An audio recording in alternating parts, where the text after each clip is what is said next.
SSC GD 2025 के exam का आज की इस वीडियो में पूरा सिलेबस कंप्लीट करेंगे। यानी कि जैसा इस बार साथियों आपके सामने पेपर खुलेगा जनवरी फरवरी में, मैं कहूंगा साथियों डिट्टो वैसा ही पेपर बनाया गया है। यानी कि ऐसा पूरा क्वेश्चन पेपर हम लोग देखेंगे। जैसे कि हिंदी के आपके सवाल आएंगे 20 क्वेश्चन, उसके बाद सामान्य ज्ञान प्लस करंट अफेयर के साथियों 20 क्वेश्चन आएंगे, वैसे 20 क्वेश्चन, और रीजनिंग के 20 क्वेश्चन लिए हैं। उसके बाद मैथ के क्वेश्चन आप देखेंगे। तो आज की इस वीडियो में साथियों एक दृढ़ निश्चय ले लीजिए कि अगर आप इस रण क्षेत्र में कूद गए हैं तो आपको अंत तक रुकना है। अगर आप इस वीडियो में अंत तक रुकते हैं तो यह माना जाएगा कि सिलेक्शन के आप पक्के सच्चे दावेदार हो, और आपको मालूम पड़ेगा साथियों कि कितनी तैयारी आपकी हो चुकी है और कितनी तैयारी आपकी बाकी है। तो अपना और अपने माता पिता का सपना को साथियों पूरा करने के लिए 39,000 सीटों में से एक सीट पक्की करने के लिए इन सभी प्रश्नों को अपने मनोमस्तिष्क में स्टोर कीजिएगा, क्योंकि पेपर आपका इसे बाहर नहीं जा सकता। तो बहुत तेजी के साथ साथ हिंदी के 20 सवालों को हम लोग देखेंगे। पहला सवाल है कि सही वर्तनी कौन से शब्द की है, मुझे बताइए। यानी कि दीक्षा कैसे लिखा जाता है? ऐसे नहीं, ऐसे नहीं, ऐसे नहीं। दीक्षा जैसे आपको ऑप्शन नंबर डी में लिखा हुआ ऐसे लिखा जाता है। उसके बाद देखिए आपसे कहा जा रहा है कि केवल फलों पर जीवन निर्वाह करने वाले के लिए एक शब्द क्या होगा। देखिए जो केवल फलों पर ही अपना जीवन निर्वाह करता है ना, उसको फलाहारी कहा जाता है। क्या कहा जाता है? उसको फलाहारी कहा जाता है। अगर हम बात करते हैं साथियों यहाँ पर अल्पाहारी, अल्पाहारी किसे कहते हैं? जो कम भोजन करता है उसको अल्पाहारी कहते हैं। और जो शाकाहारी की बात करें साथियों, जो फल वगैरह या जो साग सब्जी वगैरह खाए ना, उसको साथियों शाकाहारी कहा जाएगा। ठीक है ना। चलिए, और अन्न खाने वाले को साथियों अन्नहारी कहा जाता है। नेक्स्ट नंबर का सवाल है, कह रहे कि इहलौकिक का विलोम क्या होगा, मुझे बताइए। तो इहलौकिक का विलोम क्या हो जाएगा? इहलोक का विलोम क्या हो जाएगा? परलोक हो जाएगा, जिनका भी आंसर ऑप्शन नंबर ए है, मैं कहूंगा बिल्कुल करेक्ट है। उसके बाद देखिए कमल का समानार्थी शब्द बताइए। यानी कि कमल, देखिए अंत में जिस शब्द के जा लग जाए, मैक्सिमम वर्ड्स होते हैं उनका, वो कमल का पर्यायवाची हो जाएगा। अब जैसे कि कौन कौन से भाई मैं आपको बता देता हूं। जैसे कि मान लीजिए वनज, वनज शब्द है अंत में क्या लग गया? इसके जा लग गया, तो ये कमल का पर्यायवाची हो जाएगा। जलज की अगर बात करें अंत में साथियों जा लग गया, कमल का पर्यायवाची हो जाएगा। उसके अलावा सरोज की अगर बात करें तो अंत में साथियों क्या लग गया? ये आपका जा लग गया, तो ये आपका क्या हो जाएगा? सरोज भी आपका कमल का पर्यायवाची हो जाएगा। और अंत में यहाँ पर भी जा आया है, ये भी आपका कमल का पर्यायवाची हो जाएगा। उसके बाद देखिए कह रहे कि वह सीढ़ियों से ऊपर चढ़ गया, इसमें किस भाग में साथियों त्रुटि है, मुझे बताइए। देखिए यहाँ पर अगर बात करें, ये जो सीढ़ियां लिखा हुआ है ये गलत लिखा हुआ है। सीढ़ियां कैसे लिखा जाता है, मैं कहूंगा यहाँ पर ये जो गलती है ना, सीढ़ियां गलत लिखा हुआ है। कैसे लिखा जाता है साथियों? सीढ़ियों की अगर बात करें, सीढ़ियां आपका ऐसे लिखा जाता है कि वह सीढ़ियों से ऊपर चढ़ गया, तो मैं कहूंगा सीढ़ियों ऐसे लिखा जाता है साथियों। ये पॉइंट है एक तरीके से, ये वाला आएगा साथियों, ना कि ये वाला आएगा। तो मैं कहूंगा कि जिनका आंसर ऑप्शन नंबर डी के साथ है बिल्कुल करेक्ट भाई, बहुत बढ़िया, वेरी गुड क्लास। चलिए साथियों उसके बाद देखिए कह रहे कि मन में टकराहट उत्पन्न होने से मैं कोई निर्णय ना कर सका। अब आपको खाली जगह में बताना है कौन सा वर्ड आएगा। मैं मन में द्वंद्व उत्पन्न होने से मैं कोई निर्णय ना कर सका, या मन में संघर्ष उत्पन्न होने से, या मन में युद्ध होने से। तो मैं कहूंगा कि यहाँ पर आपका द्वंद्व शब्द आ जाएगा। क्या आ जाएगा साथियों? द्वंद्व शब्द आ जाएगा। यानी कि मन में द्वंद्व उत्पन्न होने से मैं कोई निर्णय न कर सका। इस प्रकार जिनका आंसर ऑप्शन नंबर बी के साथ है, मैं कहूंगा आंसर आपका बिल्कुल करेक्ट है। उसके बाद देखिए साथियों अब आपको बताना है कि गलत विलोम युग्म कौन सा है। देखिए यौगिक का विलोम तो अयौगिक होता है, ये बिल्कुल सही हो जाएगा। लचीले का विलोम क्या कड़ा होता है? बिल्कुल साथियों। और यौवन का विलोम क्या साथियों? वार्धक्य होता है, मैं कहूंगा बिल्कुल होता है। लेकिन योगी का विलोम वियोगी नहीं होता है। क्या होता है साथियों? योगी का विलोम होता है भोगी। क्या? योगी का विलोम भोगी होता है साथियों, वियोगी नहीं होता है। तो मैं कहूंगा कौन सा वाला सुमेलित नहीं है? ऑप्शन नंबर डी वाला सुमेलित नहीं है, सुमेलित नहीं है, तो यही आपका राइट आंसर हो जाएगा। आकाश को चूमने वाले के लिए एक शब्द साथियों मुझे बता दीजिए क्या हो सकता है, बताइए। देखिए, आकाशवाणी की जब हम बात करते हैं ना, तो आकाश से सुनाई पड़ने वाली जो वाणी होती है ना, उसको आकाशवाणी कहा जाता है। ठीक है, इतनी बात साथ आप लोग ध्यान रखेंगे। और अगर गगनचुंबी की हम बात करते हैं तो आकाश के चूमने वाले को गगनचुंबी कहा जाता है। उसके बाद देखिए, कह रहे कि उदार का आपको बताना है साथियों कि विलोम क्या हो सकता है। तो आप लोग ध्यान रखेंगे, उदार का विलोम क्या होता है, मुझे बताइए। देखिए, आपसे पूछा जाएगा साथियों उदार का विलोम क्या हो जाएगा, तो आप लोग ध्यान रखेंगे उदार का विलोम कृपण होता है। क्या होता है साथियों? उदार का विलोम कृपण होता है। सही वर्तनी वाला शब्द आपको बता रहा है। देखिए, सही वर्तनी की अगर बात करें तो उत्कृष्ट कैसे लिखा जाता है साथियों? उत्कृष्ट की अगर बात करें कुछ ऐसे लिखा जाता है। और ऐसे कहां पर लिखा हुआ है? ऑप्शन नंबर ए में लिखा हुआ है। साथियों, आपको बहुत तेजी से लगना है, क्योंकि आपके रियल एग्जाम में जब हिंदी के क्वेश्चन होंगे ना, तो बहुत जल्दी आपको कंप्लीट करना है। क्योंकि जब हिंदी को कम समय में कंप्लीट करोगे, जीके जीएस को कम समय में कंप्लीट करोगे, तभी आपके पास मैक्सिमम समय होगा रीजनिंग को और मैथ का देने के लिए। और मैं कहूंगा साथियों, अगर आपके पास आपने हिंदी और जीके से समय बचा लिया, तो आप रीजनिंग और मैथ में पूरे नंबर लाओगे। और हमारा उद्देश्य भी यही है, ठीक है ना। हमारा उद्देश्य है कि रीजनिंग में 20 में से 20 क्वेश्चन आप सही करें और मैथ में 20 में से 20 क्वेश्चन सही करें। और हिंदी तो मैं आपको ऐसे ही पढ़ा दूंगा कि हिंदी में एक सिंगल क्वेश्चन भी आपका गलत नहीं होने दूंगा।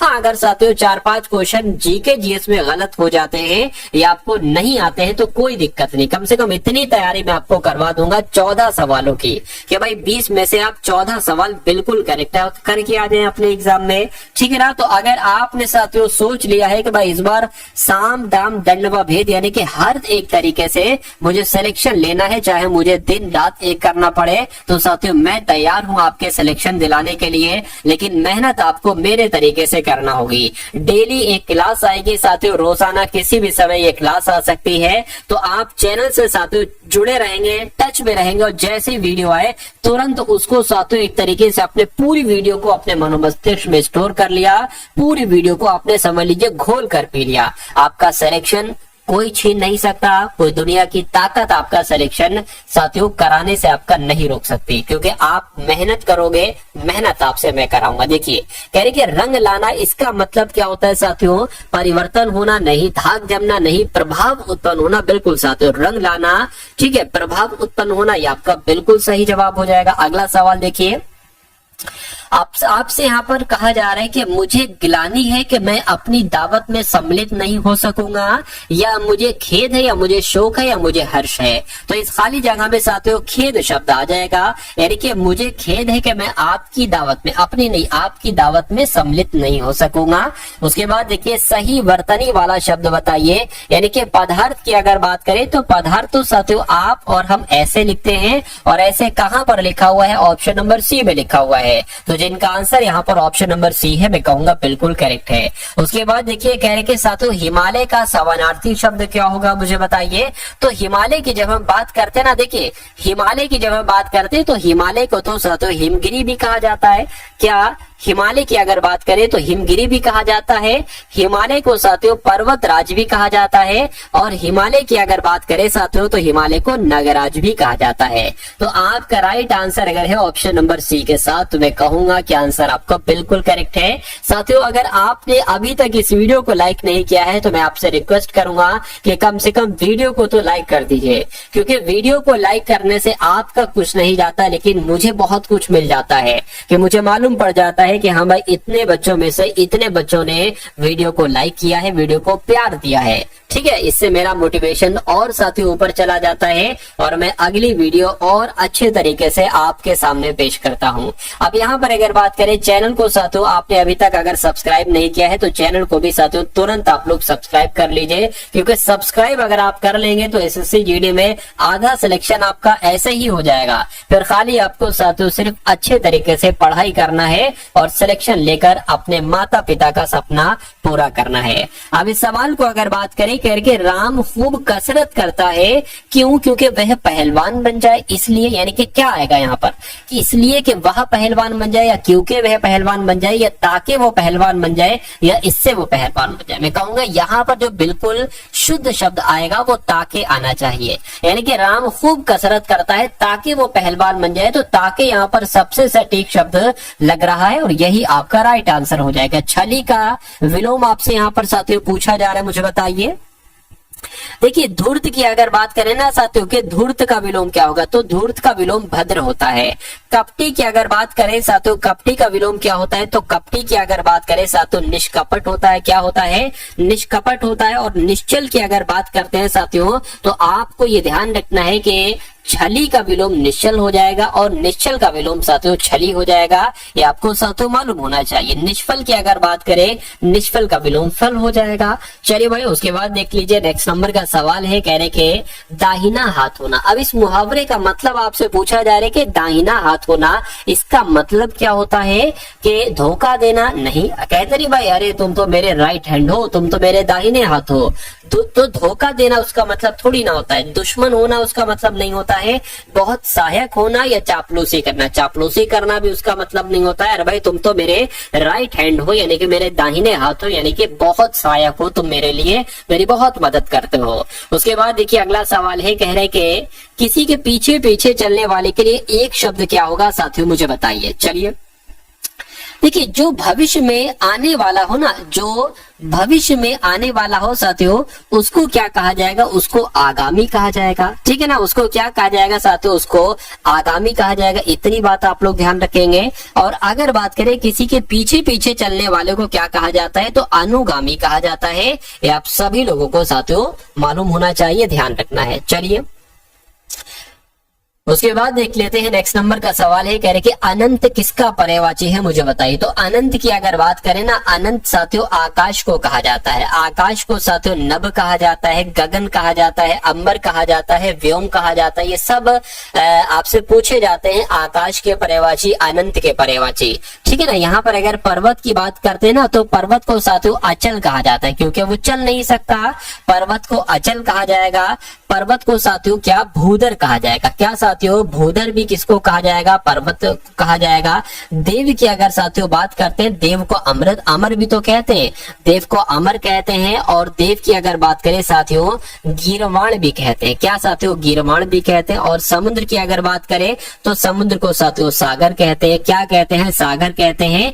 जल यानी कि जल्दी कहते हैं। किसको? जल्दी भी समुद्र को ही कहते हैं। चलिए भाई, अब उसके बाद देखिए नेक्स्ट नंबर का सवाल है। अब यहाँ पर आपके सामने पूरे सामान्य ज्ञान के क्वेश्चंस होंगे, एकदम टॉप लेवल के, और उसके अलावा करंट अफेयर के क्वेश्चंस भी हम लोग देखेंगे। और उसके बाद रीजनिंग के 20 क्वेश्चन और मैथ के क्वेश्चंस को हम लोग देखेंगे। चलिए, तो पाल वंश के पहले शासक कौन थे साथियों? या शासक पूछे या संस्थापक पूछे तो गोपाल आपको बता देना है। मोहम्मद गौरी किस वर्ष पृथ्वीराज तृतीय से पराजित हुए थे? तो मैं कहूंगा 1191 में साथियों युद्ध हुआ था, तराइन का प्रथम युद्ध। ये आप सभी लोग याद रखें, इसमें मोहम्मद गौरी को पराजित किया था। चलिए उसके बाद देखिए अगला सवाल है, उसके बाद देखिए अगला सवाल है, आपसे पूछा जा रहा है कि जब ईस्ट इंडिया कंपनी की स्थापना हुई तब भारत पर निम्नलिखित में से किसका शासन था? तो ईस्ट इंडिया कंपनी की स्थापना 1600 में हुई थी, यानी कि 1600 में साथियों किसका शासन था? तो मुगलों का शासन था, मुगल सम्राट का शासन था। ये आप लोग ध्यान रखेंगे। और मुगल सम्राट में साथियों किसका शासन चल रहा था? तो मैं कहूंगा अकबर का शासन चल रहा था, क्योंकि अकबर का शासन काल साथियों 1556 से लेकर 1605 तक रहा है। चलिए उसके बाद देख लीजिए नेक्स्ट नंबर का सवाल है, कह रहे कि भारतीय राष्ट्रीय कांग्रेस के उस अधिवेशन के नाम का, उस अधिवेशन के स्थान का नाम बताइए जहां पूर्ण स्वराज को अपना अंतिम लक्ष्य घोषित किया गया था।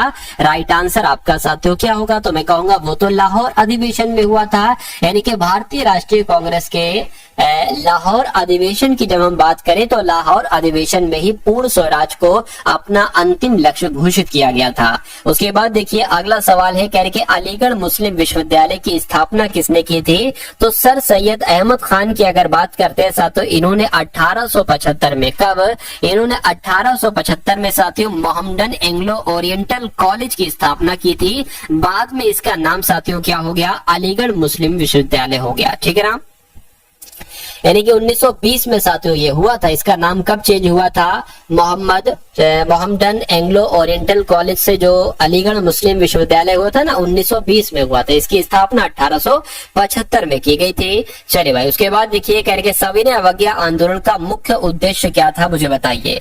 तो यहाँ पर अगर बात करते हैं साथियों, सविनय अवज्ञा आंदोलन का मुख्य उद्देश्य क्या था?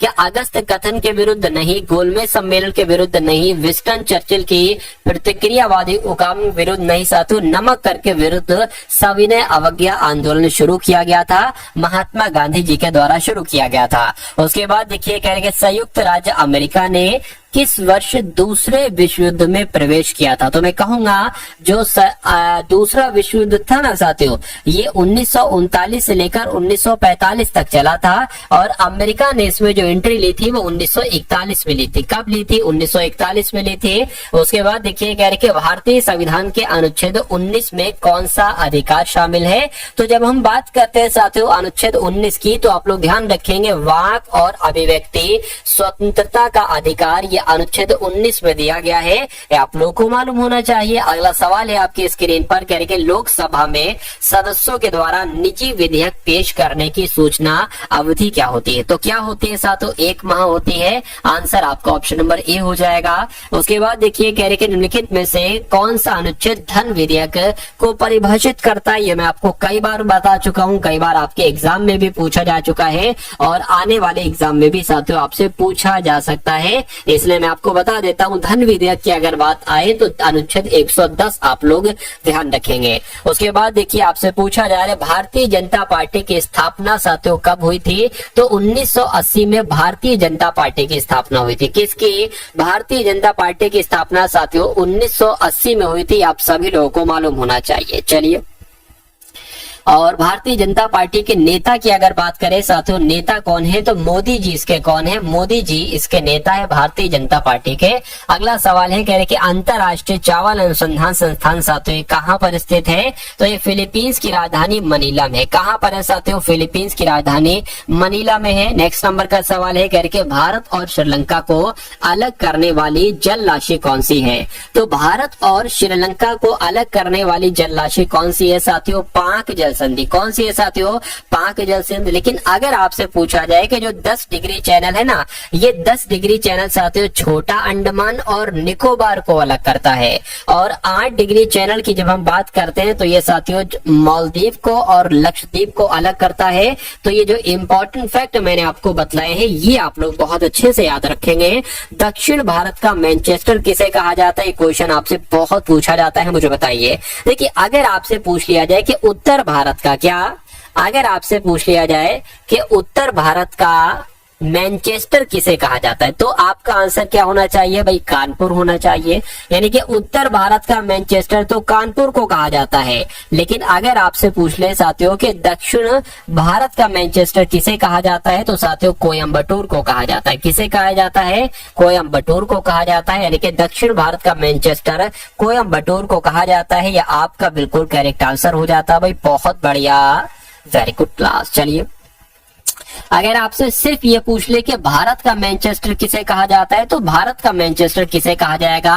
अहमदाबाद को कहा जाता है। किसे कहा जाता है साथियों? अहमदाबाद को कहा जाता है। इतनी जानकारी अगर आपको ध्यान है, मैं कहूंगा साथियों कि धीरे धीरे इस लेवल पर मैं आपको पहुंचा दूंगा, उस मुकाम तक आपको पहुंचा दूंगा कि समझ लीजिए सब कुछ आपका कवर हो जाएगा। ये जो आप देख रहे हैं ना साथियों, पुस्तकों को देख रहे हैं, इनका निचोड़ मैं साथियों आपके सामने ला रहा हूं। यानी कि ऐसे क्वेश्चन से आपके सामने से गुजरेंगे जो आपको डायरेक्ट आपके एग्जाम में देखने को मिलेंगे। कोई दुनिया की ताकत या कोई दुनिया का ऊपर वाले के द्वारा बनाया गया इंसान आपको हरा नहीं सकता, ये समझ लीजिए। अगर ऊपर वाला चाहे कि हाँ भाई इस बंदे का सिलेक्शन ना हो तो मुमकिन है ये बात, लेकिन कोई दुनिया की ताकत आपको साथों नहीं हरा सकती। नेपाली भाषा मुख्य रूप से किस राज्य में बोली जाती है? तो मैं कहूंगा साथियों, नेपाली भाषा की जब हम बात करते हैं कहाँ पर, ये तो सिक्किम में बोली जाती है। ठीक है, कहाँ पर बोली जाती है साथियों? सिक्किम में बोली जाती है। उसके बाद देखिए, हाल ही में मसूद पेजेशकियान ने किस देश के राष्ट्रपति के रूप में शपथ ली है? तो अगर यहाँ पर बात करते हैं साथियों, आप लोग ध्यान रखेंगे, ईरान यहाँ पर आपका राइट आंसर होना चाहिए था। लिखे नहीं, कोई बात नहीं, क्योंकि अभी हाल फिलहाल की बात है साथियों, मसूद पेजेशकियान ये ईरान के राष्ट्रपति बने। कहाँ के साथियों राष्ट्रपति बने हैं? ईरान के राष्ट्रपति बने हैं। उसके बाद देखिए, कहा जा रहा है आपसे कि कुल्हाड़ी बंद पंचायत अभियान, ये क्वेश्चन बहुत इंपॉर्टेंट है, ये अभियान बहुत इंपॉर्टेंट है, क्योंकि ये कहाँ शुरू हुआ है साथियों? राजस्थान में शुरू हुआ है। तो कुल्हाड़ी बंद पंचायत अभियान साथियों राजस्थान में शुरू हुआ है। उसके बाद देखिए, राष्ट्रपति द्रौपदी मुर्मू जी ने किस देश में अंतरराष्ट्रीय शिक्षा सम्मेलन को संबोधित किया है? तो मैं कहूंगा साथियों, इन्होंने न्यूजीलैंड में किया है। यानी कि राष्ट्रपति द्रौपदी मुर्मू जी ने जो राष्ट्रपति अंतरराष्ट्रीय शिक्षा सम्मेलन है, इसको न्यूजीलैंड में संबोधित किया है। उसके बाद देखिए, किस एयरपोर्ट पर पंजाब सहायता केंद्र खोला जाएगा? तो अगर यहाँ पर साथियों बात करें कि दिल्ली एयरपोर्ट आपका राइट आंसर होगा, मैं कहूंगा बिल्कुल आपका राइट आंसर दिल्ली एयरपोर्ट हो जाएगा, क्योंकि दिल्ली एयरपोर्ट पर ही साथियों पंजाब सहायता केंद्र खोला जाएगा। अब उसके बाद देखिए, कहा जा रहा है कि किस विधानसभा में एंटी पेपर लीक विधेयक पास हुआ है? तो किसकी बात चल रही है? मैं कहूंगा बिहार की बात चल रही है, क्योंकि बिहार राज्य विधानसभा में ही एंटी पेपर लीक विधेयक पास हुआ है। उसके बाद देखिए, तो अब आपके सामने देखिए, आपने साथियों यहाँ पर क्वेश्चन देखे, अब आपके सामने कौन से क्वेश्चन साथियों ओपन हो चुके हैं? रीजनिंग के क्वेश्चन अब आपके सामने आ चुके हैं। तो रीजनिंग के साथियों पूरे 20 के 20 क्वेश्चन हम लोग देखेंगे, और आप चेक कीजिएगा कि आखिर आपका लेवल कितना है साथियों, आपकी तैयारी कितनी हो चुकी है। यानी कि सवाल कैसे आपसे एग्जाम में पूछा जाएगा, जरा देखिए कि एक कागज का टुकड़ा है, इसको बीच से फोल्ड किया जाता है साथियों, बीच से इस ये वाला पार्ट इसके ऊपर आ जाता है, और आपके पास अब एक ऐसी आकृति का कागज आ गया। अब कागज को यहाँ से मोड़ा जाता है और ये वाला पार्ट इसके ऊपर ला दिया जाता है, और अब आपके पास एक ऐसा क्या आ गया है? कागज का टुकड़ा आ गया। आपने क्या करा? आप एक गोल छेद यहाँ करते हैं, आप एक चौकोर छेद यहाँ करते हैं, और एक बड़ा चौकोर छेद यहाँ पर करते हैं। तो आपसे ये कहा जा रहा है कि जब इसके चारों कोनों को खोला जाता है, ओपन किया जाता है, तो ये कैसा दिखाई देगा? ऐसा, ऐसा, ऐसा या साथियों ऐसा? मुझे बताइए। देखिए, यहाँ पर अगर बात करें, जाहिर सी बात है, जब ये बड़ा वाला यहाँ पर है ना, तो एक बड़ा वाला यहाँ पर बनेगा। एक सेकंड रुकिए, मैं ब्लैक ले लेता हूँ साथियों इसके लिए। चलिए, तो एक ब्लैक साथियों यहाँ पर है ना, तो एक ब्लैक मेरा मानना है कि यहाँ पर भी हो जाएगा। एक यहाँ पर चौकोर है तो एक यहाँ पर चौकोर हो जाएगा, और एक साथियों यहाँ पर आपका गोला है ना, तो आपका एक यहाँ पर गोला हो जाएगा। इतनी बात क्लियर है? कहिए बिल्कुल क्लियर है। चलिए, कोई दिक्कत नहीं। अब देखिए क्या होगा। अब देखिए, जब साथियों ये यहाँ पर चौकोर एक है, एक यहाँ पर, तो मैं कहूंगा यहाँ पर भी साथियों एक चौकोर आ जाएगा, और यहाँ पर भी एक चौकोर आ जाएगा, और यहाँ पर एक चौकोर आ जाएगा ये वाला, और यहाँ पर एक चौकोर आ जाएगा। ये जीरो जो यहाँ पर है वो एक यहाँ पर आ जाएगा, और एक कहाँ पर आ जाएगा? यहाँ पर आ जाएगा। तो ऐसा आपको कहाँ पर दिख रहा है? मैं कहूंगा ऐसा तो सिर्फ और सिर्फ मुझे ऑप्शन नंबर डी में ही नजर आ रहा है। तो इसलिए आंसर आपका जो जाएगा वो किस ऑप्शन के साथ जाएगा? वो ऑप्शन नंबर डी के साथ जाएगा। दी गई शीट को मोड़कर एक घन बनाया जाता है, और इस प्रकार निर्मित घन में प्लस क्या लिखा हुआ साथियों? यहाँ पर प्लस चिन्ह वाले फलक के विपरीत फलक पर कौन सा हो जाएगा? इतनी सी बात आपसे पूछी जा रही। देखिए, अब मैं आपको सिंपल सी एक चीज बता देता हूँ। ये क्या बना हुआ? ये @ बना हुआ। अगर आपसे पूछा जाता कि @ वाले फलक के विपरीत फलक पर कौन सा चिन्ह होगा, तो आप क्या करते हैं? एक को छोड़कर ये वाला, यानी कि @ अगर आपसे पूछा जाता तो साथियों हैशटैग हो जाता आंसर आपका। लेकिन अगर आपसे पूछा जाता है ये इस टाइप का है, ठीक है, डॉलर टाइप का है, तो अगर इसका विपरीत आपसे पूछा जाता है तो आप क्या बताते साथियों? आपको बताना पड़ता प्रतिशत। लेकिन पूछा गया है कि प्लस का क्या होगा। अब बचा क्या साथियों? प्लस का क्या हो जाएगा? बराबर हो जाएगा। यानी कि प्लस का अगर पूछे तो साथियों आपको क्या बता देना है? बराबर आपको बतला देना है। मैं कहूंगा कि बराबर कहां पर है? ऑप्शन नंबर बी में है। तो ये क्या है? ये आपका साथियों बिल्कुल करेक्ट आंसर हो जाएगा। उसके बाद देखिए साथियों, नेक्स्ट नंबर का सवाल है, कहा जा रहा है कि अब आपको इसमें डिक्शनरी के अकॉर्डिंग लगाना है। एक सवाल ऐसा आता ही आता है। अब देखिए और मुझे बताइए कि आपका राइट आंसर साथियों यहाँ पर किस ऑप्शन के साथ जाएगा। देखिए यहाँ पर अगर साथियों बात करें ना, अब PEG लिखा हुआ, यहाँ पर PER PER PER PER लिखा हुआ, तो PEG यानी कि जी तो पहले आ जाएगा आहार से, तो ये साथियों सबसे पहले आ गया। अब उसके बाद साथियों कौन सा आ जाएगा, देखिए PERSIS लिखा हुआ है, RO। अब यहाँ पर अगर बात करें ना, O होता है साथियों पहले, ठीक, एस होता है बाद में, लेकिन सी यहाँ पर आ गया, सी तो सबसे पहले होगा, एफ से भी पहले होगा, तो अब 4 आ जाएगा और उसके बाद साथियों 5 आ जाएगा, ये एफ वाला, ये भी हो गया, ये भी हो गया। अब इसमें से साथियों देखिए एस पहले आता है या ओ, मैं कहूंगा ओ पहले आता है, तो 3 आ जाएगा और साथियों फिर आपका 2 आ जाएगा। यानी कि अब अगर यहाँ पर बात करें कि 145 32 कहाँ पर लिखा हुआ है, तो ऑप्शन नंबर बी में लिखा हुआ है, तो ये आपका ऑप्शन नंबर बी नहीं बल्कि सी में लिखा हुआ, तो ऑप्शन नंबर सी आपका बिल्कुल करेक्ट आंसर हो जाएगा। अब उसके बाद अगर बात करें कि यदि दर्पण को दाईं ओर रखा जाता हो तो दिए गए संयोजन के सही दर्पण प्रतिबिंब क्या बनेगा, मुझे बताइए। यानी कि अगर यहाँ पर दर्पण में रख दूं तो ये कैसा दिखेगा दर्पण में। मैं आपको कई बार बता चुका हूं कि जो सबसे अंत में होता है वो सबसे पहले दिखाई देता है, यानी कि के ऐसा दिखेगा, ठीक है। ये क्यू बना है तो ये साथियों पी की हालत में आ जाएगा। ये एक कुछ ऐसा करके दिखेगा, 2 कुछ ऐसा करके दिखेगा, एन की अगर बात करते हैं साथियों कुछ ऐसा दिखेगा, एन और जी की अगर बात करें साथियों ऐसा दिखेगा।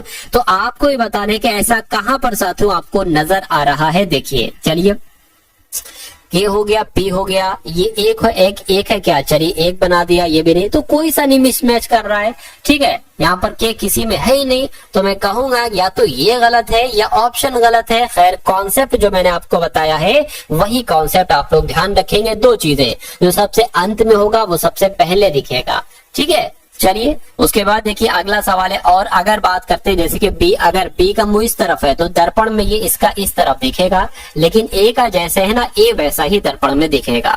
उसके बाद देखिए नंबर सीरीज वाला सातों सवाल है आपके स्क्रीन पर, कह रहे हैं कि 2 है, उसके बाद 5 है, उसके बाद 11 आ गया है, उसके बाद 17 आ गया है। आपको बताने के उसके बाद क्या नंबर आएगा, और उसके बाद 31 ही आना चाहिए और फिर 41 आना चाहिए। चलिए भाई यहाँ पर अगर साथियों हम लोग बात करें, ये क्या है, 2 है, 5 है, 11 है, 17 है, 31, ये सब के सब साथियों अभाज्य संख्या है। क्या है, ये सब अभाज्य संख्या है। तो मैं कहूंगा कि यहाँ पर भी कोई अभाज्य संख्या आएगी।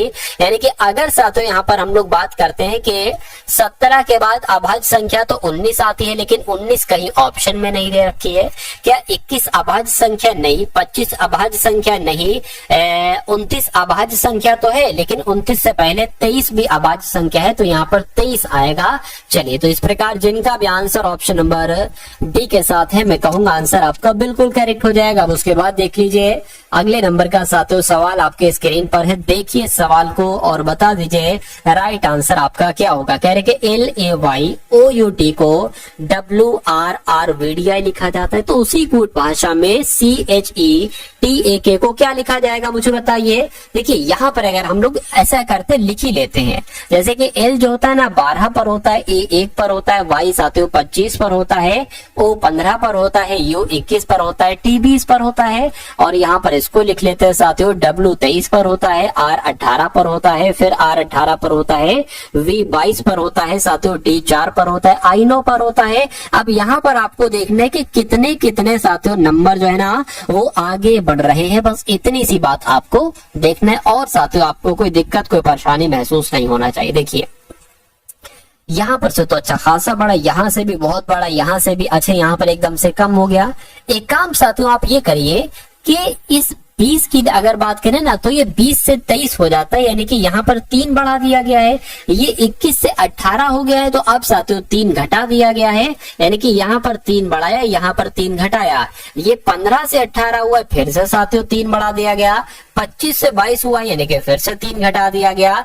1 से 4 हुआ, फिर 3 बढ़ा दिया गया, और 12 से 9 फिर 3 घटा दिया गया। तो लॉजिक आप समझ गए ना क्या चल रहा है, पहले 3 बढ़ाया गया फिर घटाया गया। तो इसको भी हम लोग इसमें 3 बढ़ाएंगे तो क्या आ जाएगा साथियों, मुझे बताइए। सबसे पहले 3 बढ़ाया गया है ना, अच्छा यहां से चलना है भाई, ये भी तो देखना है। के 11 पर होता है 3 बढ़ाएंगे 14 आ जाएगा, 14 पर n होता है, n ये लिखा है a। अब यहाँ पर साथियों 3 घटाएंगे, तो जब a में भैया 3 घटाएंगे तो क्या आ जाएगा साथियों, x आ जाएगा, w नहीं आएगा। तो मैं कहूंगा ये हमारा राइट आंसर हो जाएगा। शॉर्ट तरीके से साथियों, आपने पूरा सवाल नहीं देखा, ठीक है, जितना देखना चाहिए था उतना देख लिया और आंसर तक हम बिल्कुल आसान तरीके से पहुंच गए। अब उसके बाद देखिए अगला सवाल है। अब यहाँ पर अगर बात करते हैं ना, बहुत ध्यान से देखना है। यानी कि 36 a है, ब्रैकेट में 15 c 4 है, b है, ब्रैकेट में 21 a 13 है, और फिर a 24 है, d है, और ब्रैकेट में 16 है, d 2 है। आपसे कहा जा रहा है कि यदि a का अर्थ प्लस है, यानी कि जहां पर आपको a देखने को मिले प्लस लिख देना, जहां पर आपको साथियों b देखने को मिले ना वहां पर माइनस लिख देना, जहां पर आपको c देखने को मिले गुणा कर देना, और जहां पर आपको d देखने को मिले मेरे हिसाब से यहाँ पर भाग होना चाहिए तो वहां पर भाग लिख देना, बस इतनी सी बात है। अब नंबर को जरा लिख लीजिए, जिसके 36 हो गया, ब्रैकेट में 15 और 4 आ जाएगा, और साथियों यहाँ पर फिर ब्रैकेट में 21 और 13 आ जाएगा, और फिर साथियों क्या आ जाएगा, 24 आ जाएगा, ठीक है ना, और फिर ब्रैकेट में साथियों 16 और 2 आ जाएगा। यहाँ पर क्या है, डी है, डी का मतलब भाग होता है, तो ये मैंने भाग लिख दिया। यहाँ पर डी है, डी का मतलब साथियों भाग होता है। यहाँ पर ए है, ए का मतलब साथियों प्लस है। यहाँ पर क्या है, ए का मतलब प्लस है, ठीक है ना। अब यहाँ पर बी आ जाएगा, बी का मतलब माइनस है। यहाँ पर सी है, सी का मतलब गुणा है, और यहाँ पर क्या है, ए है, और ए का मतलब प्लस है। तो इतनी बात साथियों क्लियर है, कहीं बिल्कुल क्लियर है। अब देखिए ये 36 हो गए, ये प्लस 15 चौक 60 हो जाएंगे, माइनस 21 13 कितने हो जाएंगे, 4 और 3 34 हो जाएंगे। इतनी बात क्लियर है, बिल्कुल क्लियर है। अब देखिए यहाँ पर इसकी जगह पर पता क्या आएगा, 2 8 16 यानी कि 8 आएगा, और 8 को यहाँ पर 24 से भाग देना है। तो जब 24 से भाग देंगे 8 एकम 8, 8 3 24 हो जाएगा। तो मैं डायरेक्ट साथियों यहाँ पर 3 लिख लेता हूँ, ठीक है, 3 लिख लेता हूँ। अब इन दोनों को जोड़ दीजिए, 6 और साथियों कितना 96 हो गया यहाँ पर, ठीक है ना, 96 हो गया साथियों। चलिए अब इसमें से 34 घटा लीजिए और 3 जोड़ दीजिए, तो इसमें 2 बच जाएगा, और यहाँ पर साथियों 6 आ जाएगा, प्लस 3 कितना हो जाएगा, 66 हो जाएगा। लेकिन 66 नहीं बल्कि 65 हो जाएगा, और 65 के ऑप्शन में है, मैं कहूंगा बिल्कुल ऑप्शन में है, ऑप्शन नंबर ए वाले में है। तो इस प्रकार जिनका भी आंसर ऑप्शन नंबर ए है, मैं कहूंगा बिल्कुल करेक्ट है। चलिए उसके बाद देखिए अगले नंबर का सातों सवाल है, कह रहे कि 2 बहनें रजनी और रानी, क्या रजनी और रानी की आयु का अनुपात 2:3 है। 6 वर्ष के बाद उनकी आयु का अनुपात 3:4 हो जाएगा।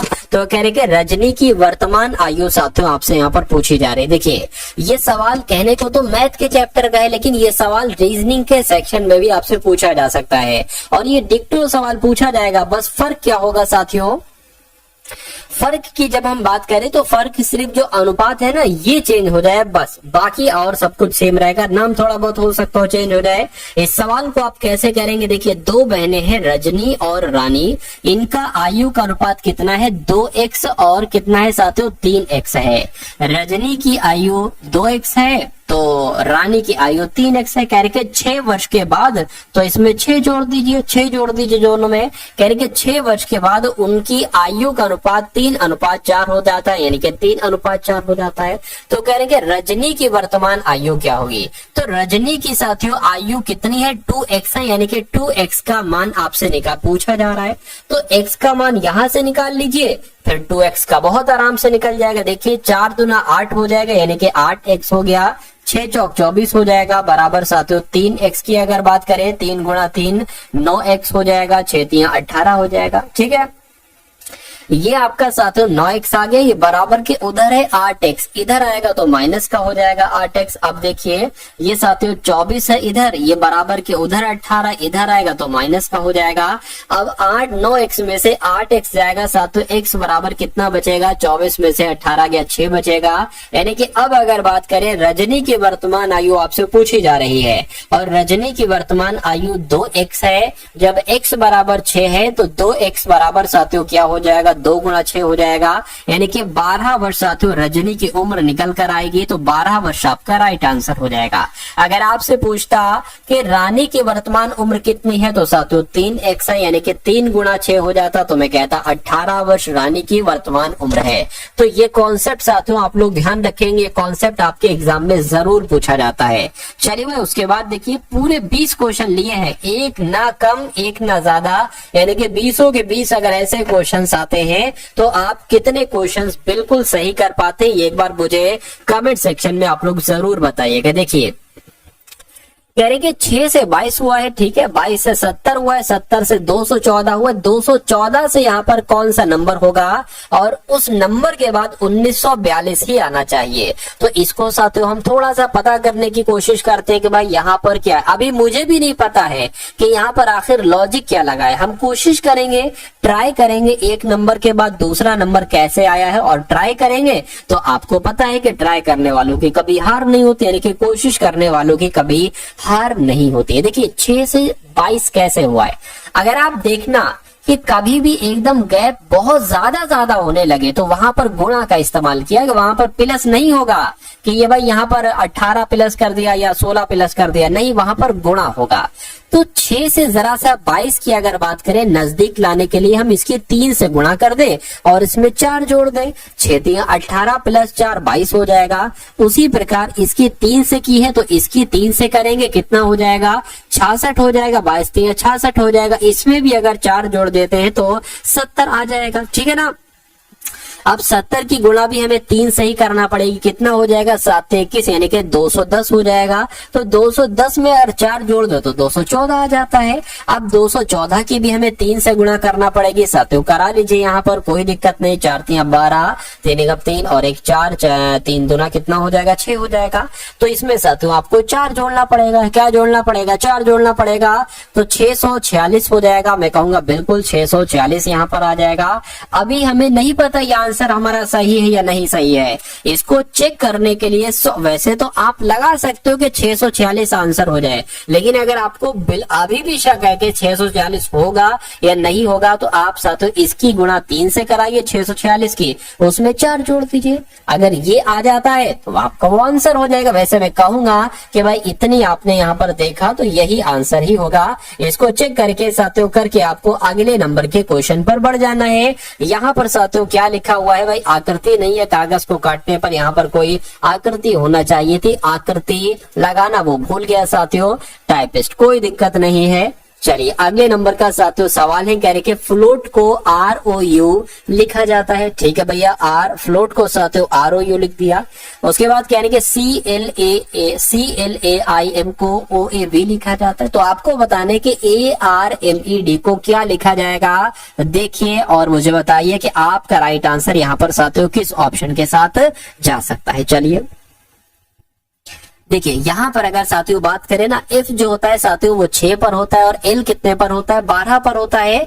और O की अगर बात करें साथियों 15 पर होता है, A 1 पर होता है साथियों। T की अगर बात करें तो ये साथियों कितने पर होता है, 20 पर होता है, A 1 पर होता है। अब देखिए यहाँ पर ये बना है 18 और 15 और साथियों 21 बना है। देखिए थोड़ा सा अगर आप ध्यान लगाएंगे आप देखेंगे कि ये 1 और 20 को जोड़ दिया गया है, 21 आ गया है।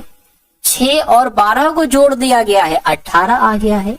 15 की जगह 15 आ जाएगा, यानी कि लॉजिक जो है वो समझ गए ना साथियों। अब देखिए साथियों यानी कि इसको आपस में जोड़ देना है, तो 1 और 18 18 पर आता है, इसको जोड़ोगे कितना आएगा साथियों, 19 आएगा। और 19 पर एस होता है, यहाँ पर ओ जैसा है ना वैसा ही ओ है, जैसा बीच वाला लेटर वैसा ही ये है, यानी कि एम की जगह पर एम आ जाएगा। और इसको जरा जोड़ो 5 + 4 यानी कि 9 आ जाएगा। तो मैं कहूंगा 9 पर क्या आता है, आई आता है, यानी कि SMI। तो SMI कहां पर लिखा हो, मैं कहूंगा ऑप्शन नंबर ए में लिखा हुआ है। तो इस प्रकार ये लॉजिक बिल्कुल नया था और ये एग्जामिनर ने हो सकता हो शायद अभी तक साथियों पूछा हो, लेकिन आपसे अब पूछा जा सकता है ये लॉजिक। तो ये एक्सपेक्टेड लॉजिक है और मेरा मानना है कि इस बार आपसे ये लॉजिक पूछा जरूर जाएगा।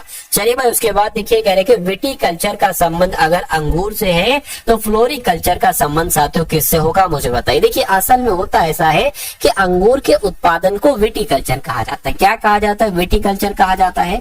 तो किसके उत्पादन को फ्लोरिकल्चर कहा जाएगा, यहाँ पर शब्द क्या जुड़ा है, यहाँ पर फल शब्द जुड़ा है। तो मैं कहूंगा फलों के उत्पादन को फ्लोरिकल्चर कहा जाएगा। तो इस प्रकार जिनका भी आंसर ऑप्शन नंबर ए के साथ है बिल्कुल करेक्ट भाई, बहुत बढ़िया, वेरी गुड क्लास। चलिए साथियों अब उसके बाद देखते हैं नेक्स्ट नंबर का सातवां सवाल है आपकी स्क्रीन पर। तीन तीन लेटर है यानी कि SRQ, उसके बाद PON, उसके बाद आपको बताने कि यहाँ पर कौन से तीन लेटर आएंगे और उसके बाद JIH ही आना चाहिए और उसके बाद GFE ही आना चाहिए। यहाँ पर अगर बात करें सातों S आता है 19 पर, ठीक है। यहाँ पर एक काम करता हूँ सातों, मैं आपको बिल्कुल बता ही देता हूँ। S 19 पर आता है, R 18 पर आता है और Q 17 पर आता है, P 16 पर आता है ये वाला, O 15 पर आ जाएगा, N 14 पर आ जाएगा। अब आपको बताने कि यहाँ पर कौन से तीन लेटर आएंगे और J 10 पर आता है, I 9 पर आता है, H 8 पर आता है, J 7 पर, 6 पर, 5 पर आता है। अब देखिए यहाँ पर 19 से 16 हुआ है, 3 घटा है। अगर हम यहाँ पर भी अगर साथियों 3 घटाएं तो मेरे हिसाब से 13 आना चाहिए। 13 आना चाहिए तो 13 में 3 घटाया जाता है तो 10 आता है और 10 में 3 घटाया जाता है तो 7 आता है, यानी कि यहाँ पर 13 आ जाएगा। 13 का मतलब क्या होता है साथियों, M होता है, तो M एक यहाँ पर है, एक यहाँ पर है। अब देखिए 18 से 15 हुआ, 3 घटाया गया है। 15 से अगर 3 घटाएंगे तो 12 आना चाहिए। 12 से अगर 3 घटाएंगे तो 9 आता है। 9 से 3 घटाएंगे 6 आएगा, यानी कि 12 की जगह पर साथियों क्या होता है, 12 का मतलब होता है साथियों L, ठीक है। तो ML कहां पर लिखा हुआ, ऑप्शन नंबर बी में लिखा हुआ, तो यहीं पर आप अब रुक जाइए और यही आपका राइट आंसर हो जाएगा। आगे अगर आप चेक करेंगे तो ये टाइम वेस्टिंग है, लेकिन अभी हम लोग यहाँ पर सीख रहे हैं। तो जब सीखता है इंसान तो A to Z सब कुछ देखता है। 17 से 3 घटाया 14 हो गया, 14 से 3 घटाएंगे 11 आ जाएगा, 11 पर साथियों क्या आता है, तो मैं कहूंगा ML के ही आपका बिल्कुल करेक्ट आंसर हो जाता भाई। बहुत बढ़िया, वेरी गुड क्लास। चलिए साथियों अब उसके बाद देख लीजिए नेक्स्ट नंबर का सवाल है। यहाँ पर भी साथियों आकृति नहीं लग पाई है, चलिए कोई दिक्कत नहीं है। अब उसके बाद देखिए अगले नंबर का साथियों सवाल है और ये बहुत शानदार सवाल है, एक अच्छा कॉन्सेप्ट है। देखिए कहा जा रहा है साथियों यहाँ पर आपसे, ये अगर बात करते हैं साथियों यहाँ पर कुछ दिक्कत हो गई भाई। अच्छा ये एक अलग क्वेश्चन है, ठीक। इसमें क्या किया है, एक ही मैच कर, ये एक अलग क्वेश्चन है और ऊपर वाला जो है ना ये एक अलग क्वेश्चन है। चलिए कोई दिक्कत नहीं है साथियों, ठीक है। अच्छा ये ऑप्शन नंबर ए है, ये ऑप्शन नंबर बी है, ये ऑप्शन नंबर सी है, ये डी है। अब यहाँ पर साथियों सबसे पहले आप इसको देखिए कि ये ब्लड रिलेशन वाला सवाल है, ये आप कैसे कर सकते हैं। देखिए यानी कि एक लड़के की ओर इशारा करते हुए रंजीता कहती है, तो रंजीता की अगर हम बात करते हैं, रंजीता एक लड़के की तरफ इशारा कर रही है, एक लड़के की तरफ इशारा कर रही है और कह रही है कि वह मेरे पति, यानी कि रंजीता के कोई पति होंगे। रंजीता के पति के ससुर कौन होंगे, रंजीता के पिताजी होंगे। क्या इनके पिताजी होंगे, तो रंजीता के पिता की इकलौती पुत्री, रंजीता के पिता की इकलौती पुत्री, ये अपनी खुद की बात कर रही है, यानी कि इसके रंजीता के ही पुत्र, रंजीता का पुत्र मान लीजिए साथियों ये हो गया। रंजीता के पुत्र के पिता, रंजीता के पुत्र के पिता कौन होंगे, ये होंगे रंजीता के पिता के पुत्र की इकलौती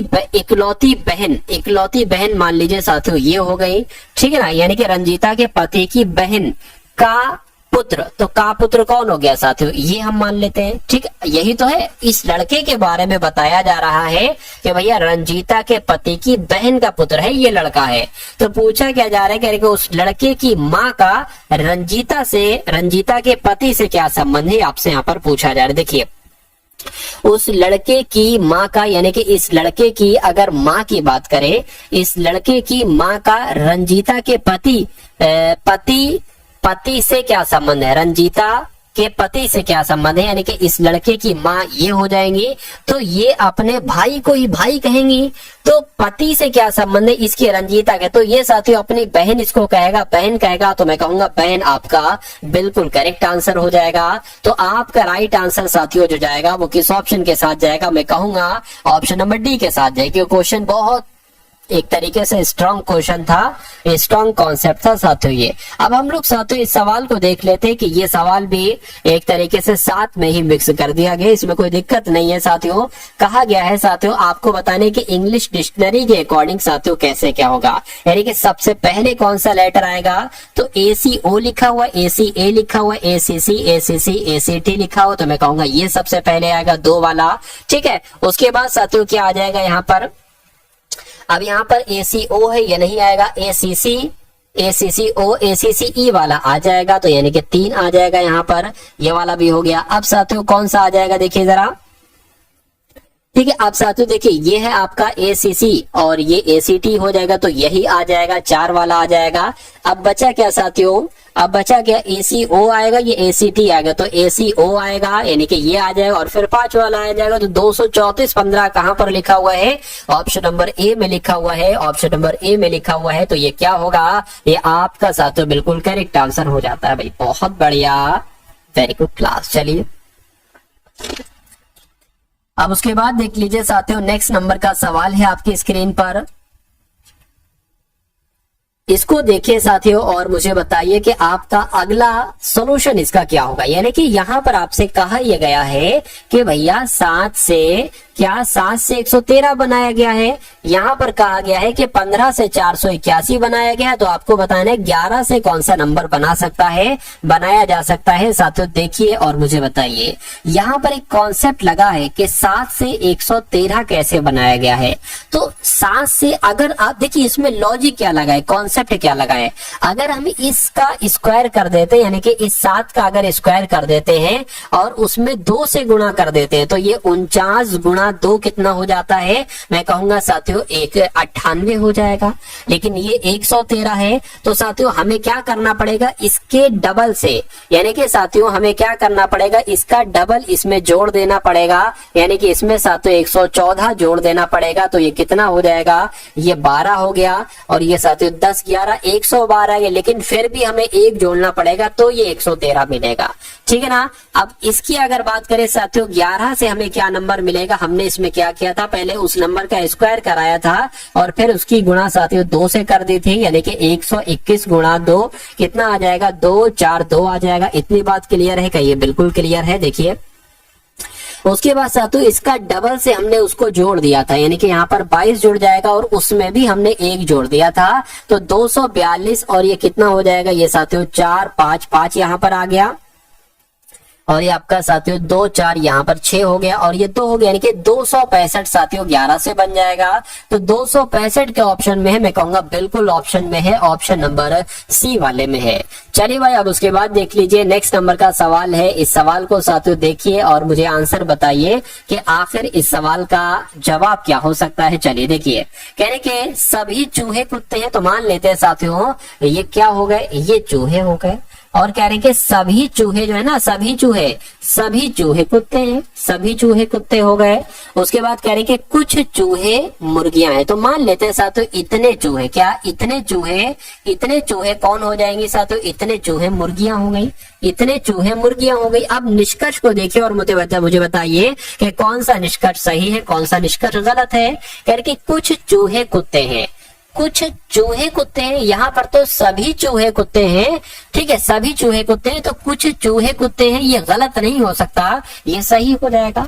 कुछ मुर्गियां चूहे, बिल्कुल साथियों कुछ मुर्गियां चूहे, इतनी मुर्गियां साथियों चूहे हैं, तो ये भी बिल्कुल सही हो जाएगा। यानी कि निष्कर्ष 1 और निष्कर्ष 2 आपका दोनों सही हो जाएगा, और दोनों सही हो जाएगा तो यही आपका बिल्कुल करेक्ट आंसर हो जाएगा। चलिए भाई अब उसके बाद देखिए, अब यहाँ पर आपको साथियों बताना है कि कौन सा एक तरीके से संबंध सही तरीके से आएगा, भतीजी ब्यूटिशियन महिलाएं। देखिए इतनी बात तो क्लियर है कि जो भतीजियां होती है ना, भतीजी वो महिलाएं ही होती हैं। तो ये मान लीजिए साथियों क्या हो गई, ये महिलाएं हो गई, तो ये क्या हो जाएंगी, ये भतीजियां हो जाएंगी। ठीक है, अब ब्यूटिशियन की अगर बात करें तो ब्यूटिशियन कुछ लड़कियां भी होती है, कुछ लड़के भी होते हैं, तो हो सकता हो कुछ ब्यूटिशियन भतीजियां हो, तो ये कुछ ब्यूटिशियन भतीजियां हो गई। हो सकता हो कुछ ब्यूटिशियन महिलाएं हो, लेकिन हो ये भी सकता है कुछ ब्यूटिशियन साथियों पुरुष हो। तो कुल मिला के ऐसा आरेख बनेगा, और ऐसा आरेख क्या यहाँ पर बना है, नहीं यहाँ पर बना है, नहीं यहाँ पर बना, नहीं यहाँ पर बना है। तो आपका राइट आंसर किस ऑप्शन के साथ जाएगा, मैं कहूंगा ऑप्शन नंबर सी के साथ जाएगा। चलिए भाई अब उसके बाद देखिए, नेक्स्ट नंबर का सवाल है। इस सवाल को देखिए और आपको बताना है कि आपका राइट आंसर क्या होगा। ओ है ये खाली जगह, के एम फिर खाली जगह, फिर खाली जगह, के एम के बाद खाली जगह है, ओ पी के है, फिर खाली जगह है, फिर ए ओ है, फिर खाली जगह एम ए है। तो कभी भी अगर आपके सामने ऐसा सवाल आ जाए तो मैं आपको सिर्फ एक कॉन्सेप्ट बताता हूं इसका, उस एक कॉन्सेप्ट को साथों आपको ट्राई करना है और आंसर आपका बहुत आसानी से आ जाएगा। भले 1 सेकंड ज्यादा लगे लेकिन जो रिजल्ट आएगा ना वो बिल्कुल सही आएगा। सबसे पहले आपको इसको काउंट कर लेना है, 1 2 3 4 5 6 7 8 9 10 11 12 13 14 15। अब 15 यहाँ पर आ रहा है तो या तो हो सकता हो 3 का पेयर बने या 5 का पेयर बने, तो 3 का तो साथियों पॉसिबल नहीं लग रहा है, तो साथियों 5 का पेयर बना लेते हैं। यहाँ पर 1 2 3 4 5 ये अलग हो गया, 1 2 3 4 5 ये अलग हो गया और 1 2 3 4 5 ये अलग हो गया। आप यहाँ पर देख रहे हैं कि सबसे, ठीक है ना, सबके शुरू में ओ आ रहा है, यहाँ पर भी ओ, यहाँ पर भी शुरू में ओ, यहाँ पर भी शुरू में ओ। आप देख रहे हैं कि अंत में ए आ रहा है, यहाँ पर ए, यहाँ पर ए, तो यहाँ पर भी ए आ जाएगा। आप देख रहे हैं अंत में के एम ए आ रहा है तो के यहाँ पर आ जाएगा, के एम ए ये हो गया, के एम ये हो गया और के एम यहाँ पर आ जाएगा। अब तो हमें पूरा मिल गया है ओपी के एम ए, तो ओ पी के एम ए, ओ पी के एम ए। तो अब आपको अगला कंटेंट, ये अगला कदम ये आपको उठाना है साथियों कि आपने अपने पेन से क्या क्या लिखा है। आपने पी लिखा है, आपने ए लिखा है, आपने एम लिखा है, आपने पी लिखा है, आपने के लिखा है। तो अब आपको देख लेना है कि ऐसा कौन से ऑप्शन में लिखा हुआ है। मैं कहूंगा ऐसा तो ऑप्शन नंबर बी में लिखा हुआ है, तो इस प्रकार आपका आंसर जाएगा ऑप्शन नंबर बी के साथ। भाई बहुत बढ़िया, वेरी गुड क्लास। चलिए साथ उसके बाद देखिए कह रहे कि एक निश्चित कूट भाषा में, क्या एक निश्चित कूट भाषा में RAT को 39 लिखा जाता है, DOG को 26 लिखा जाता है और YAK को क्या लिखा जा सकता है साथियों। बस इतनी सी बात आपसे यहाँ पर पूछी जा रही। देखिए मुझे ऐसा लग रहा है कि अगर हम R 18 पर होता है, A 1 पर होता है, A 20 पर होता है, इनको जोड़ दे क्या 39 आएगा। देखिए जरा बिल्कुल 39 आएगा। अगर इसको जोड़ दे साथियों 4 + 15 + G बोले तो 7, कितना आएगा साथियों आपका 22 हो जाएगा। 22 बिल्कुल 26 आएगा। तो मैं कहूंगा Y आता है 25 पर, A आता है 1 पर, क्या आता है 11 पर, यानी कि 25 और 22 कितना हो जाएगा 7 4 बोले तो 47 हो जाएगा। 47 तो नहीं, कोई मिस्टेक हुई है। जरा देखिए साथियों Y किस पर आता है 25 पर आता है, A 1 पर आता है, यानी कि 26 और 11 कितने हो जाएंगे, तो ये 7 हो गए। अच्छा ये 3 हो गए, तो मैंने एक एक्स्ट्रा पता नहीं कैसे जोड़ दिया, क्या मिस्टेक करी मैंने, देखिए जरा। अच्छा यहाँ पर आपका जो है ना, यहाँ पर आपका अच्छा इसको मुझे 12 करना चाहिए था, मैंने 22 कर दिया। तो कुल मिला के 37 आपका आंसर आएगा और 37 किसका आंसर है, ऑप्शन नंबर सी वाला है, बिल्कुल सही हो जाएगा आपका आंसर।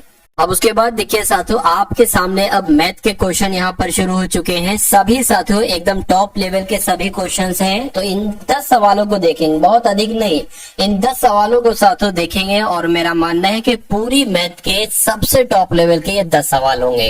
यानी कि एक निर्माता ने एक वस्तु पर 1400 रुपए का, क्या साथियों 1400 रुपए का मूल्य अंकित किया, यानी कि एक वस्तु कितने की उसके ऊपर मूल्य लिखा हुआ है 1400 रुपए, उसके ऊपर साथियों मूल्य लिखा हुआ, इतनी बात क्लियर है, बिल्कुल क्लियर है। उसके बाद साथियों क्या कहा गया है, उसके बाद कहा गया है कि एक खुदरा विक्रेता इसको 25% की छूट पर इसको बेचता है, जिसने इसे बेचकर 12% का लाभ अर्जित किया है, यानी कि और खुदरा विक्रेता ने वस्तु को किस मूल्य पर बेचा है, आपसे पूछा जाए। देखिए सबसे पहले यहाँ पर बात की गई है कि अगर 1400 रुपए किसी पर लिखे हैं और 25% की छूट दी जा रही है, यानी कि उसको 75% में बेचा जा रहा है, तो इसको जरा साथियों चेक कीजिए। यहाँ पर क्या आ जाएगा साथियों, 4 3 12 आ जाएगा, ठीक है ना, 2 चला जाएगा, 4 5 20 हो जाएगा, 350 आ जाएगा, 350 की गुणा अगर साथियों 3 से करते हैं तो कितना आ जाएगा साथियों 1050 आ जाएगा।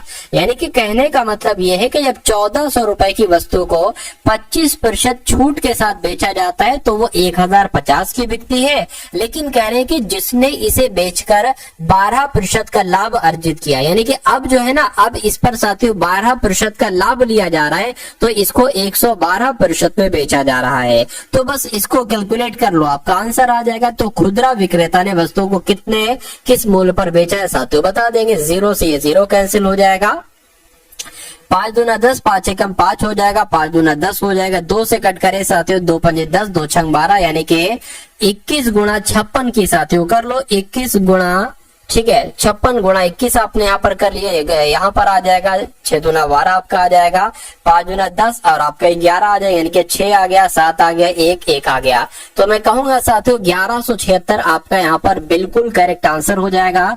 और जिनका भी आंसर यहाँ पर ऑप्शन नंबर सी है, मैं कहूंगा बिल्कुल आपका आंसर करेक्ट है। चलिए भाई, अब उसके बाद देख लीजिए नेक्स्ट नंबर का सवाल है। ये क्वेश्चन भी साथियों बहुत इंपॉर्टेंट है आपके लिए। चलिए अब यहाँ पर अगर बात करें कि 12 मीटर 15 मीटर 20 मीटर की विमाओं वाले एक कमरे की, यानी कि एक कमरा है साथियों, क्या है, एक कमरा है और उस कमरे की विमाओं की बात चल रही है। 12 15 20 विमाओं वाला एक कमरा है, यानी कि इस कमरे की 4 दीवारों पर 2 मीटर स्क्वायर, क्या साथियों, 2 रुपए मीटर प्रति स्क्वायर की दर से पुताई करानी जानी है। तो इसका खर्चा आपसे पूछा जा रहा है कितना आएगा। देखिए सबसे पहले अगर बात करें, हमें ये मालूम होना चाहिए कमरे के चारों दीवारों का क्षेत्रफल क्या होगा। हमको क्या मालूम होना चाहिए कि उस कमरे के चारों दीवारों का, क्या साथियों, चारों दीवारों का क्षेत्रफल क्या होगा। तो इसका सूत्र क्या है साथियों, मैं आपको बतला देता हूं। ठीक है, 2 ब्रैकेट में हो जाएगा L + B और गुणा में हो जाएगा H, ये H हो जाएगा ऊंचाई, ये हो जाएगा चौड़ाई, ये हो जाएगा लंबाई। और लंबाई चौड़ाई ऊंचाई यहाँ पर आपको दे रखी है। तो साथियों क्षेत्रफल तो कमरे के चारों दीवारों का क्षेत्रफल आपको बहुत आसानी से मिल जाएगा। L + B यानी कि 15, 12 गुणा 15 हो जाएगा, 12 + 15 हो जाएगा और गुणा क्या हो जाएगा, 20 हो जाएगा। यानी कि ये कितना आ जाएगा साथियों, ये आपका 27 आ जाएगा। और 27 आ जाएगा, 27 दूना कितना हो जाएगा, 27 गुणा 2 गुणा 20 आपका ये आ जाएगा। चलिए तो 27 दूना आपका साथियों कितना आ जाएगा, 54 आ जाएगा। ठीक है ना, 54 की गुणा आपको साथियों 2 से कर देनी, 4 दूना 8 आ गया, 5 दूना 10 आ गया और 0 का 0 आ गया। यानी कि मैं कहूंगा 1080 क्या निकलेगा, 1080 पुताई के लिए ये आपका, देखिए ये चारों दीवारों का क्षेत्रफल निकलेगा। आप कह रहे हैं कि अगर 1 मीटर पर 2 रुपए का खर्चा आता है तो 1000, ये यहाँ पर 1080 मीटर है, ठीक है, क्षेत्रफल। तो इसका कह रहे हैं कि इसका पुताई का खर्च कितना आएगा। तो साथियों 1080 मीटर पर पुताई करना है, ठीक है, और 2 रुपए हर मीटर के लिए ले रहे हैं। तो कितना खर्चा आएगा, इसकी गुणा कर दो, 0 आ गया, 8 दूना 16 आ गया, 2 एकम 2 आ गया। मैं कहूंगा 2160 का खर्चा आएगा। और 2160 कौन से ऑप्शन में है, ऑप्शन नंबर डी वाले में है। तो जिनका भी आंसर साथियों यहाँ पर ऑप्शन नंबर डी है, मैं कहूंगा आंसर आपका यहाँ पर बिल्कुल करेक्ट हो जाएगा। चलिए भाई, अब उसके बाद देख लीजिए नेक्स्ट नंबर का सवाल है आपके स्क्रीन पर, देखिए और बताइए कि सवाल का जवाब आपका यहाँ पर किस ऑप्शन के साथ जा सकता है और क्या आपका राइट आंसर हो सकता है। चलिए तो यहाँ पर अगर साथियों हम लोग बात करेंगे स्थान ए से स्थान बी के ट्रेन और बस के किराए का अनुपात। देखिए 2 जगह है, एक स्थान ए से स्थान बी तक है। अगर साथियों यहाँ पर ट्रेन की बात चल रही है और बस की बात चल रही है, यानी कि ट्रेन और बस के किराए का अनुपात, यानी कि अगर साथियों ट्रेन का खर्चा 3 है तो साथियों बस का खर्चा 5 है। कह रहे कि यदि ट्रेन का किराया 15% बढ़ जाता है और बस का किराया 10% बढ़ जाता है तो ट्रेन और बस के नए किरायों का अनुपात क्या होगा। ये क्वेश्चन बहुत इंपॉर्टेंट है। देखिए यहाँ पर 15%, हमें 3 का 15% निकालेंगे तो थोड़ा सा मुश्किल पड़ेगा। अगर हम 30 यहाँ पर 30 कर लेते हैं, इसको 50 कर लेते हैं, तब भी थोड़ा सा मुश्किल पड़ेगा 15% निकालना। लेकिन अगर हम इसको 3 की जगह पर 300 और 5 की जगह पर इसको 500 कर लेते हैं और फिर कहते हैं कि भैया 300 का, यानी कि इस 3 का ट्रेन का किराया 15% बढ़ जाता है तो इसका 115 निकाल लीजिए। अच्छा इसका एक काम करिए साथियों, 15% पहले आप इसका निकाल लीजिए। तो 2 0 से 2 0 कैंसिल हो गया, 15 3 45 हो जाएगा। यानी कि पहले 300 था, अब 45 उसमें बढ़ जाता है। तो साथियों 345 अब खर्च हो जाता है ट्रेन का। और कहने के बस का किराया 10% बढ़ जाता है तो 500 का 10% कितना होगा, 50 होगा, यानी कि 550 हो जाएगा। तो कहने के इनका अनुपात आपसे पूछा जा रहा है। अरे भाई वही तो कर, तो ट्रेन का और बस के नए किराए का अनुपात, तो यहाँ से 5 से 7 तो इसको कैंसिल कर लीजिए। 5 सते 5 छंग कितना हो जाएगा, 30 हो जाएगा, 4 बचेगा, 5 टीम आपका 45 हो जाएगा। और ये 5 एकम 5, 5 एकम 5, 0 आ जाएगा, यानी कि 69/110 ये आपका राइट आंसर हो जाएगा। और अब इस साथियों सिंप्लीफिकेशन के क्वेश्चन को एक बार देख लीजिए। कह रहे 2 भाग ब्रैकेट में -6 ब्रैकेट ऑफ भाग 2 गुणा 3 ब्रैकेट ऑफ गुणा 3 -1। अब इसको साथियों आपको सॉल्व करना है। देखिए सबसे पहले यहाँ पर आपको भाग दिख रहा है ना, तो जब अगर -6 भाग 2, इसको साथियों भाग 2 ऐसे कर सकते हैं, 3 एकम 3, 3 2 3 कितना हो गया 6 हो गया। तो इस पूरे की जगह पर साथियों में क्या लिख सकता हूँ -3 लिख सकता हूँ। बिल्कुल -3 गुणा 3, इतनी बात क्लियर है, बिल्कुल क्लियर है। अब देखिए साथियों अब यहाँ पर क्या हो जाएगा, ये 3 3 9 हो जाएगा, बिल्कुल 3 3 9 हो जाएगा। अब माइनस का 9 आ गया और ये भाग 2 है, यानी कि 2 भाग हो गया, इतनी बात क्लियर है। अब आपको भी पता है साथियों 2 भाग 9 है, तो साथियों इसको मैं ऐसे लिख सकता हूं, इसको मैं ऐसे लिख सकता हूं, बिल्कुल। अब यहां पर क्या है साथियों, गुणा 3 है, गुणा 3 -1 है, -1 आ गया। इसको अगर कैंसिल करो मैं साथियों 3 एकम 3, 3 3 9, यानी कि 2/3 माइनस का, और यहाँ पर क्या आ जाएगा 1 आ जाएगा, इतनी बात क्लियर है। माइनस का 2/3 -1 है। अब इसको साथियों आप कैलकुलेट करा लीजिए, 2 एकम 2 हो जाएगा, यहाँ से 2 आ गया। और यहाँ पर अगर साथियों बात करते हैं 3 एकम 3 आ गया, ये साथियों यहाँ पर आपका 3 आ जाएगा, ठीक है ना, यहाँ पर 3 आ जाएगा आपका। चलिए और बटे में साथियों क्या हो जाएगी, ये 3 माइनस का, ये 3 माइनस का हो जाएगा। लेकिन यहाँ पर एक बात आप क्लियर करिएगा, ये 3 की गुणा इस माइनस के 1 से होगी, माइनस के 3 की गुणा, तो ये प्लस में बदल जाएगा। लेकिन ये तो साथियों माइनस का ही रहेगा, -3, ठीक है। तो यहाँ पर क्या आ जाएगा 5/3 आ जाएगा, इसको हम माइनस का कह सकते हैं। तो 5/3 आंसर होना चाहिए, लेकिन -5/3 आंसर नहीं है। तो इसको साथियों हम ऐसे भी कर सकते हैं, 3 यहाँ पर आ गया, ठीक है, 3 एकम 3 हो गया, बचा 2 यहाँ पर, यानी कि 1 सही 2/3 आपका आंसर हो जाएगा। लेकिन माइनस का 1 सही 2/3, तो माइनस का 1 सही 2/3 कहां पर लिखा हुआ है, ऑप्शन नंबर बी में लिखा हुआ है, सॉरी ऑप्शन नंबर सी में लिखा हुआ है। तो ये आपका बिल्कुल करेक्ट आंसर हो जाएगा। उसके बाद देख लीजिए नेक्स्ट नंबर का साथियों सवाल है आपकी स्क्रीन पर, देखिए इस सवाल को और मुझे बता दीजिए कि आपका राइट आंसर यहाँ पर क्या होगा, ठीक है ना। देखिए साथियों क्वेश्चंस की जब हम बात करते हैं तो क्वेश्चन को आपको बहुत अच्छे तरीके से समझना होता है, और साथियों क्वेश्चंस को बहुत अच्छे तरीके से समझकर उसका जवाब देना होता है। पहले आप क्या करिए साथियों, क्वेश्चन की ज्यादा से ज्यादा आप प्रैक्टिस कर लीजिए, और यहाँ पर डेली आपकी साथियों प्रैक्टिस भी करवाई जा रही है, और जो एक्सपेक्टेड क्वेश्चन आपके बनते हैं वो भी आपको दिए जा रहे हैं, ठीक है ना। तो सब कुछ साथियों कंप्लीट आपकी तैयारी करवाई जा रही, चाहे वो मैथ हो, चाहे रीजनिंग हो, चाहे साथियों जीके जीएस हो, या चाहे हिंदी हो, सब कुछ करंट अफेयर के भी। अब इस सवाल को हम लोग देख लेते हैं साथियों, करके एक सौदे में प्रतिशत लाभ क्रय मूल्य से 70% के बराबर। बहुत आराम से समझिएगा। देखिए क्या कहा गया है, कह रहे कि एक सौदा हुआ है जिसमें जो लाभ है ना, लाभ ये क्रय मूल्य के 70% के बराबर है। तो अगर मान लीजिए क्रय मूल्य यानी कि कॉस्ट प्राइस अगर 100 है, ठीक है, और लाभ कितना बताया गया है, क्रय मूल्य अगर 100 है तो लाभ साथियों 70% बताया गया है। तो मैं कह सकता हूँ सेलिंग प्राइस क्या हो जाएगी, यानी कि विक्रय मूल्य क्या हो जाएगा, 170 हो जाएगा, जाहिर सी बात है, ठीक है ना। यानी कि साथियों आपका क्रय मूल्य अगर 100 है, लाभ अगर 70 है, तो विक्रय मूल्य क्या हो जाएगा 140 हो जाएगा। इतनी बात साथियों क्लियर है, बिल्कुल क्लियर है। अब यहाँ पर आप देखिए कह रहे कि यदि बाद में क्रय मूल्य 40% बढ़ जाता है, यानी कि क्रय मूल्य पहले तो 100 था, लेकिन 40% बढ़ जाएगा, तो ये साथियों 140 हो जाएगा। लेकिन विक्रय मूल्य समान रहता है, यानी कि विक्रय मूल्य ये जो 170 है ना, ये 170 रहता है, क्रय मूल्य को बढ़ा दिया जाता है।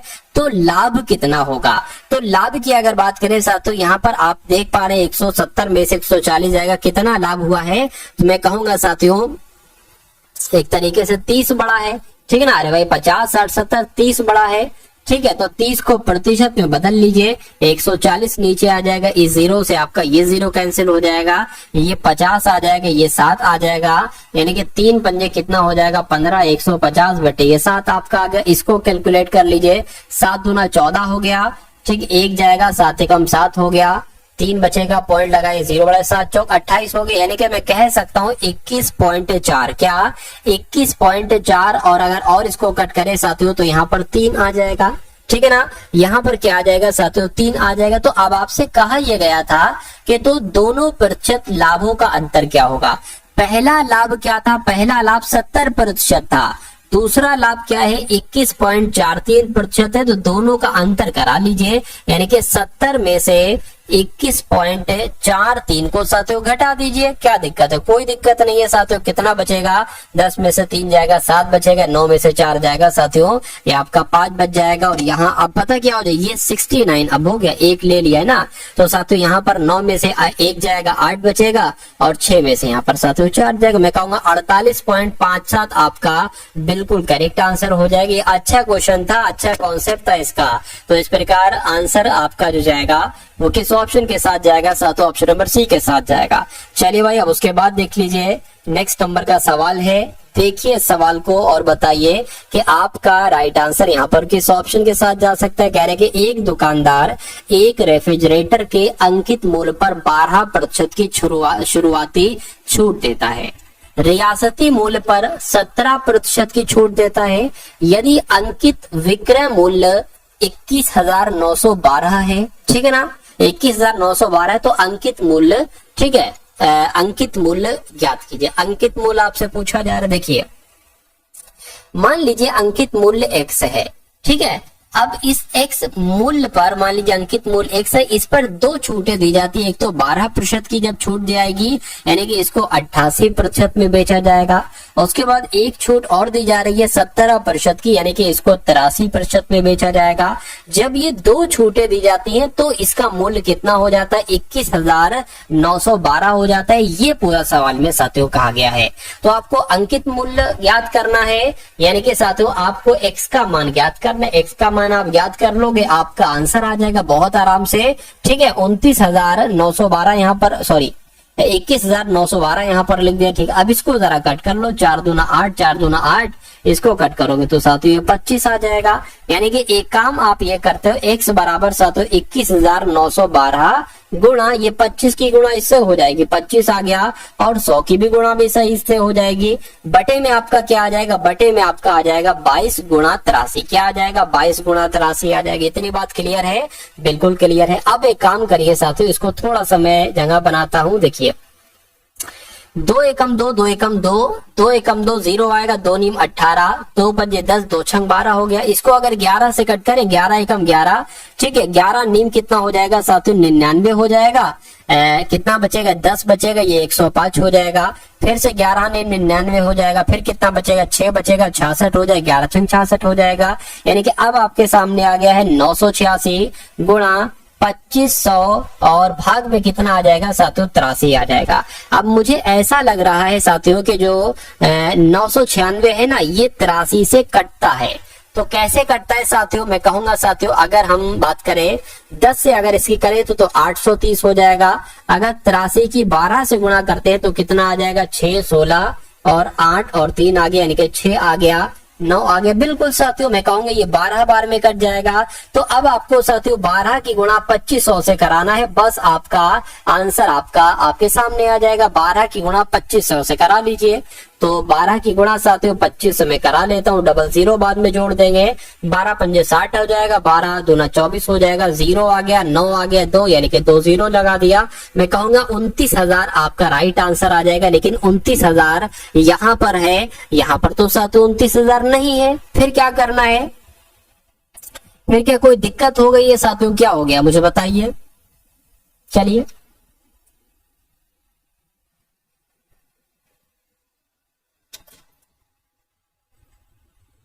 तो देख लेते हैं साथियों दिक्कत कहां पर हो गई। देखिए मुझे लग रहा है साथियों इस गुणा में दिक्कत कहीं पर हो गई, तो इसको एक बार और चेक कर लेते हैं। देखिए यहां पर अगर बात करें, इसको हटाता हूं मैं, 12 की गुणा 2500 से करना थी तो 12 गुणा 25 कर लिया।